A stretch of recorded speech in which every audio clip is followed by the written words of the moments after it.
모든 걱정이 잊어버려 새로운 날이 오니까 사랑으로 가득 찬 마음 서로를 생각하며 살아 함께하는 이 순간.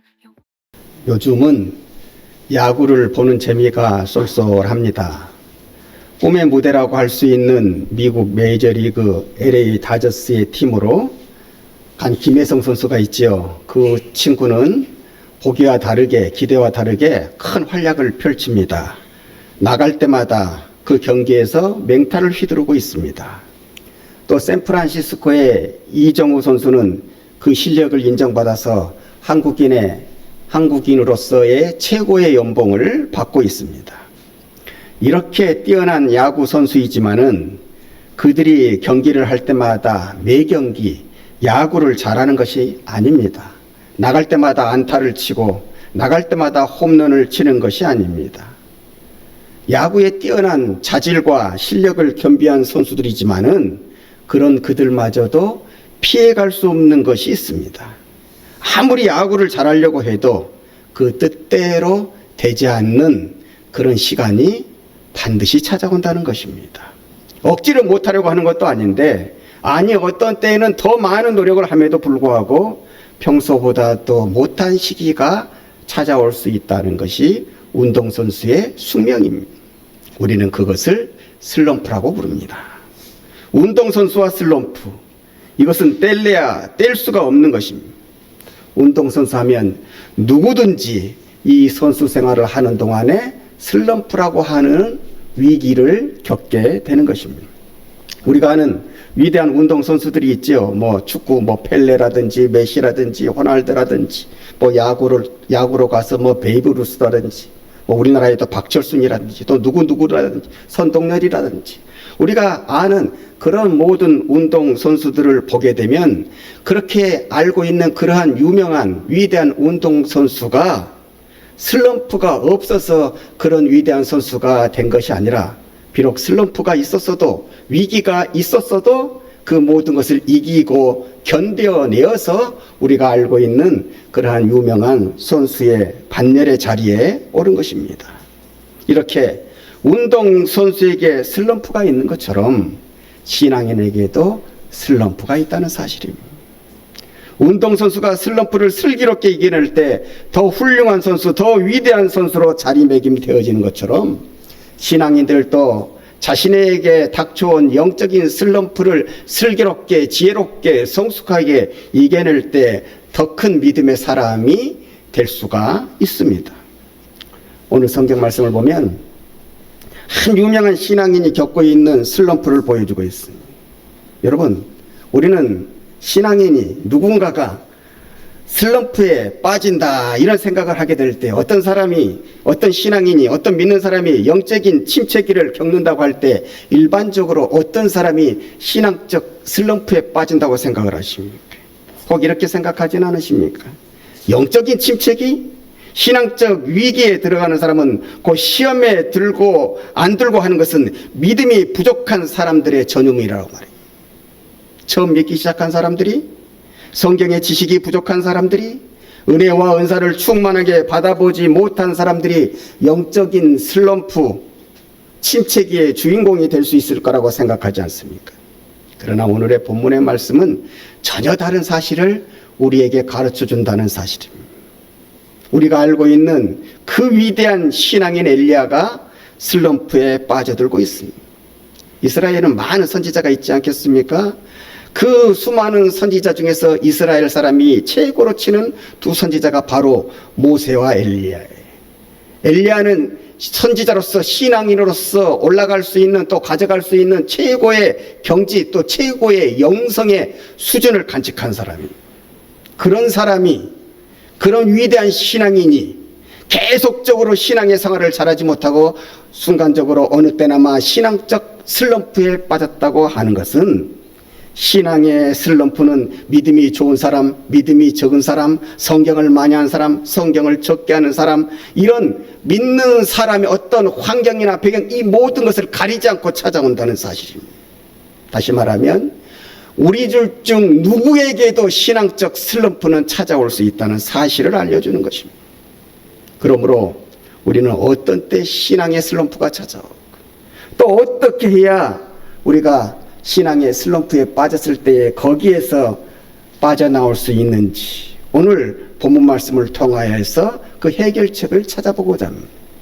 먼저 두려워할 자를 바로 하는 데서 두려워해야 될 분을 두려워해야 될 존재를 바르게 인식하고 아는 데에서 슬럼프가 없어지고 우리가 그것을 하지 못하면 슬럼프에 빠져들게 되는 것입니다.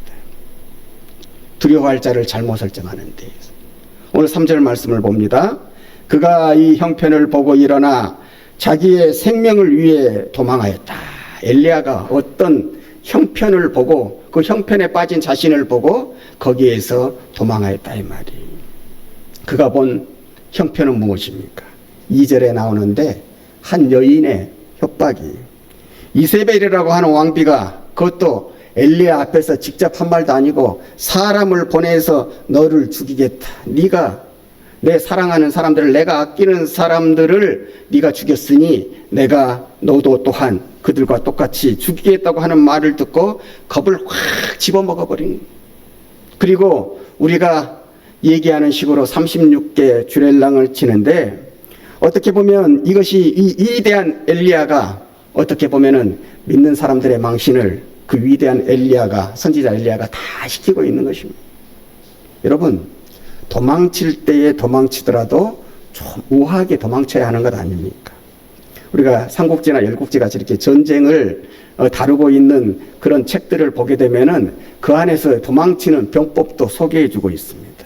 거기에서는 한 군대가 전쟁에서 도망을 치게 될 때 어떻게 도망치라고 하냐면 막 뒤를 보이고 36개로 도망치라고 그렇게 가르치지 않습니다.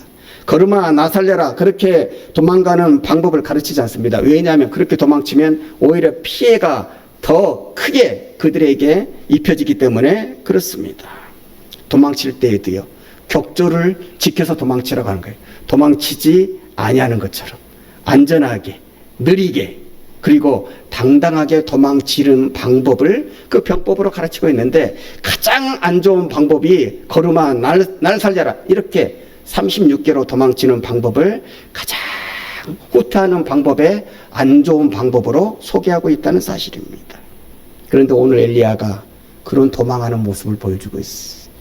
얼마나 황급히 도망치는지 쫄쫄 구르면서 먹지도 못하고 도망을 쳤습니다. 아주 정신을 차리지 못하고 도망을 치는 게 이걸 보면 엘리야가 이세벨이라고 하는 왕비를 얼마나 두려워했는지를 새삼 우리가 알 수가 있는 것입니다. 그런데 말이죠 엘리야가 처음부터 이런 모습의 사람이라면 우리가 뭐 사람이니까 그런 협박을 받으면 그렇게 할 수도 있겠다 이렇게 이해할 수 있겠지만은 좀 전까지만 하더라도 엘리야는 이런 모습을 전혀 보여주지 않냐고 우리가 다 존경할 만한 믿음의 모습, 신앙의 모습을 보여주던 사람이거든요. 자신에게 협박을 하고 있던 그 이세벨과 그의 남편이 되는 아합 왕이 총애하는 바알 선지자 450명과 단신으로 맞서서 그것도 신앙적인 능력을 가지고 부딪혀 보자 해서 갈멜산 위에서 생명을 걸고 대결을 벌입니다. 제단을 쌓고 바알 선지자들이여 너희는 너희가 믿고 있는 그 신에게 빌어라. 나는 나의 신이 되시는 여호와 하나님께 빌리라. 그리고 그 결투의 내용은 서로 쌓아놓은 제단 위에 번제물에 불이 내려와서 그것을 태우고 안 태우는 것으로 우리 신앙의 승패를 가리자.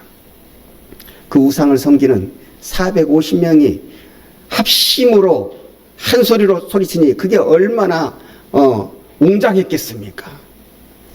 반면에 엘리야는 혼자서 그것을 대적하려니 얼마나 그 소리가 그들의 함성에 묻혔겠습니까?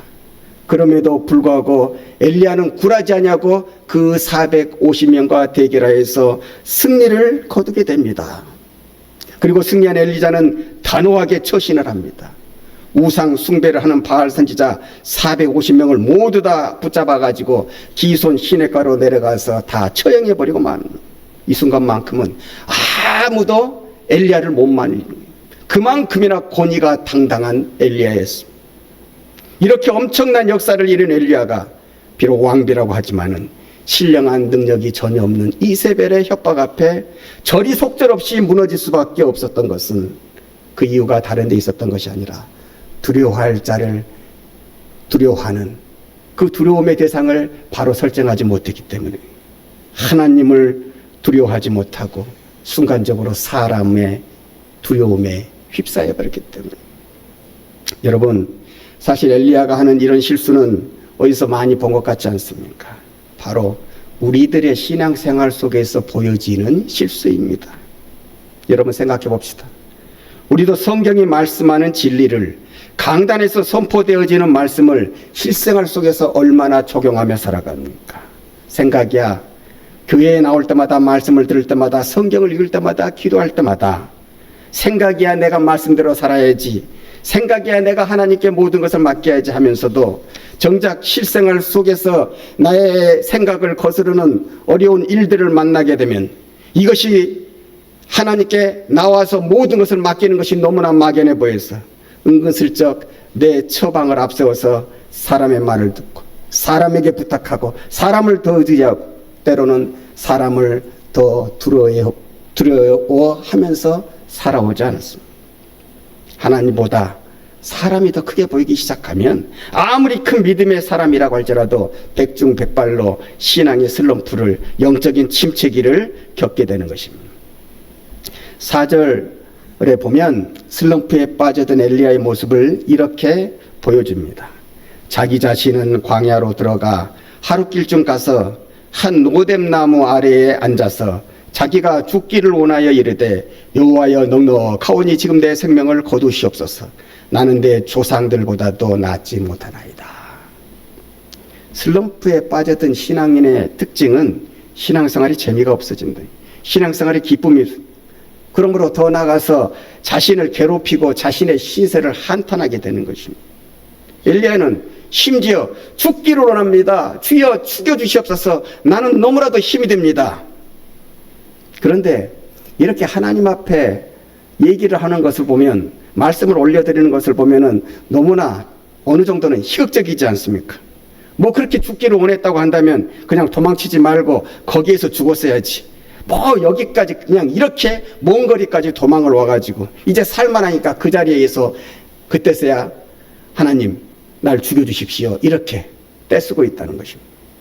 여러분, 신앙의 슬럼프에 들면 그렇게 위대하게 보여지는 신앙인도 보통의 신앙인처럼 그 격이 떨어져서 수준에 맞지 않는 소리, 그동안에 보이지 못하는 좀 안타까운 모습을 보이게 되는 것입니다. 신앙적 슬럼프는 이처럼 두려워할 자를 바로 두려워하지 못하는 데서 찾아오는 거예요. 그러므로 사랑하는 여러분들, 두려워할 자를 바로 설정할 수 있으면 슬럼프에 빠지지 않을 뿐더러 슬럼프에 빠져도 금방 헤어나오게 되는 것입니다. 그래서 이사야에서 41장 10절에 이렇게 말씀합니다. 두려워 말라, 내가 너와 함께 하지만 놀라지 말라, 나는 내 하나님이 됨이라. 내가 너를 굳세게 하리라. 참으로 너를 도와주리라. 참으로 나의 의로운 오른손으로 너를 붙들리라. 하나님을 두려워할 때 세상의 모든 두려움들을 다 물리칠 수 있다는 말씀입니다. 다음으로 신앙의 슬럼프는 영적인 고독을 느낄 때 찾아옵니다. 10절 말씀에 내가 만군의 하나님 여호와께 열심히 유배하오니 이는 이스라엘 자손이 주의 언약을 버리고 주의 제단을 헐며 칼로 주의 선지자들을 죽였음이오며 오직 나만이 남았거늘 그들이 내 생명을 찾아 빼앗으려 하나이다. 이 말씀이요 14절에 똑같이 반복돼요. 14절에서도 이 말씀이 똑같이 반복되면서 나오는 말씀이 뭐냐면은 내가 열심히 유별하오니, 열심히 유별하오니, 이 말은 내가 다른 사람들과는 다르다는 것이며 주위에 나와 같은 사람을 찾아볼 수 없다는 것입니다. 그 결과로 나만 혼자입니다 라고 하는 고백이 나오고 있는 것입니다. 사랑하는 여러분, 이것을 잊지 말아야 합니다. 신앙이 슬럼프로 들어가게 될 때, 빠져들게 될 때 그 찾아오는 전초적 현상이 무엇이냐면 바로 고독입니다. 자기 혼자만 있는 것 같습니다. 아무도 자신의 아픔을, 상처를, 더 나아가서 자신의 열심을 이해해 주지 않는 것 같습니다. 그래서 고독해지는. 그러나 신앙인에게 고독은 없습니다. 만약 내가 내 신앙생활 속에서 고독을 느낀다면 아차, 내가 신앙의 슬럼프에 빠져 들어가고 있구나 하는 것을 느껴야 하는 것입니다. 그리고 얼른 하나님 앞에 나와서 이 신앙의 슬럼프에서 벗어나는 해법을 찾아야 하는 것입니다. 여러분, 슬럼프가 길어진다고 해서 걱정할 것이 없어요. 슬럼프가 길어진다고 할지라도 우리 하나님께서는 그 영적인 슬럼프에 빠진 사람을 그냥 내버려 두지 아니하시고 언젠가는 그 슬럼프에서 구원해 내시기 때문에 슬럼프에 빠진다고 해서 걱정할 것은 아닙니다. 다만 우리가 생각해야 되는 것은 효율성인 거예요. 슬럼프에 빠진 기회만큼, 슬럼프에 빠진 시간만큼, 슬럼프에 빠진 그 생활만큼 그 삶 속에 하나님으로 인해서 행복을 누릴 수 있는 기회, 하나님으로 인해서 축복을 받을 수 있는 기회를 놓치는 것이기 때문에 우리는 슬럼프에 빠지면 오래 있을 것이 아니라 그 슬럼프에서 빨리 빠져나올 수 있어야 하는 것입니다. 오늘 본문 말씀을 보면 하나님은 엘리야를 호렙산으로 불러서 신앙의 슬럼프를 벗어나게 하시는데 이 호렙산으로 부르신 이유가 있어요. 호렙산은 그 거룩한 땅입니다. 여러분이 잘 아시는 것처럼 모세에게 십계명을 주셨던 그 땅입니다. 십계명을 주심으로 인해서 이제 이스라엘 백성이 하나님의 백성이 되었다고 하는 것을 선포시키는 그 땅입니다. 그만큼 거룩한 땅이요. 거기에서 이제 이스라엘 백성은 자신이 모시할 하나님이 어떤 분이신지를 제대로 깨닫게, 가장 이 세상 속에서 두려워해야 될 분이 하나님이시라고 하는 것을 깨닫는 것이요, 오직 하나님만을 경외해야 한다고 하는 것을 알고 찾게 되는 것이 바로 호렙산인 것입니다. 마땅히 두려워할 자를 두려워하는 이 마음을 회복시켜 주시기 위해서 하나님은 엘리야를 호렙산으로 다시 부르신 것입니다. 여러분, 야구 선수들이 슬럼프에 빠지면은 감독이나 코치가 무엇을 시키는지 아십니까? 뭐 어려운 거 시키지 않습니다. 다른 어려운 미션을 주지 않습니다. 비디오를 보면서 옛날의 그 폼, 그 모션, 그때의 그 선수가 그 잘 될 때에 가졌던 그 기분을 다시 가지도록 가르치는 것입니다. 신앙의 슬럼프도 처음 믿을 때의 감격을 회복하면 거기에서 빠져나오게 되는 것입니다. 다음으로 하나님은 고독감을 없애주셔서 하나님이 원하시는 인물로 만들어 가십니다. 오늘 18절 말씀에 내가 이스라엘 가운데에 7,000명을 남기리니 다 바알에게 무릎을 꿇지 아니하고 다 바알에게 입맞추지 아니한 자리라. 엘리야에게, 영적인 슬럼프에 빠져있는 엘리야에게 무엇을 없애주셨습니까? 고독감을 없애. 하나님, 나는 유별합니다. 나 혼자입니다. 내 주위에 나와 생각을 같이 하는 사람들이 없습니다. 나 외롭습니다. 이렇게 얘기하고 있는, 고독을 느끼는 영적인 외로움에 쌓여있는 엘리야에게 하나님께서는 그 영적인 고독감을 없애주셨습니다. 엘리야야, 넌 혼자가 아니야. 내가 너 앞에 있을 뿐더러 또 나뿐만이 아니라 내가 너를 위해서 너와 함께 같이 할 사람 7,000명을 남겨두고 있어. 이것을 말씀해 주시고 있는 것입니다. 사랑하는 여러분, 엘리야는 어느 날 갑자기 선지자 중에 선지자가 된 것이 아닙니다. 여러분이 알고 있는 것처럼 어느 날 갑자기 죽지 않고 병거 타고 하늘에 올라간 축복을 받은 것이 아닙니다. 비록 슬럼프에 빠졌더라도 내게 주신 사명을 잊지 아니하고 두려워할 분을 두려워할 줄 알고 영적인 고독감을 이겨냈을 때 우리가 아는 그 멋진 선지자 엘리야로서의 길을 걸어가게 된 것입니다. 날씨가 덥습니다. 여러 가지로 무기력해지기 쉬운 기간을 우리가 살고 있습니다.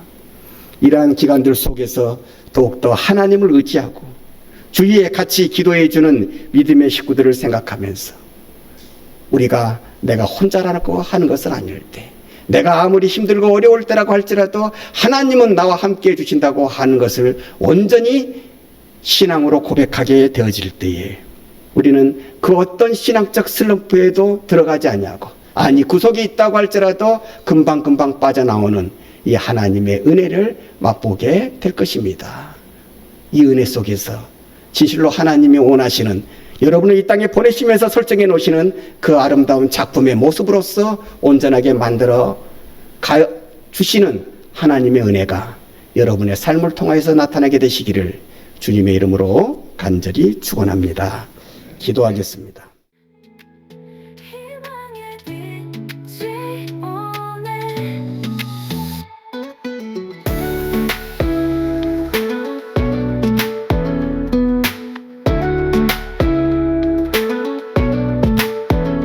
작은 기적 큰 기도 우리가 함께 만들어 마음 깊은 곳에서 뜨거운 마음 느껴봐. 새벽이 밝아오는 그 시간 기쁨이 우리 감싸고 희망이 넘치는 세상 우리가 꿈꾸는